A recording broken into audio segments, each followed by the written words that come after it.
dum halade bat nga purkhat phi le se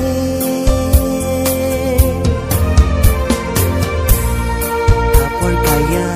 suki suki kumpara lok phi de ma phi hanga marwe ngam tip ei phi de ma phi badap bash lei Kenya pi kumpara lo bat nga shanya api ngam tho ben sim jonga kanang snor ham nga da shanya nga da snow scare nga Kenya pi kumpara lo bat nga shanya api ngam tho ben sim jonga kanang snor ham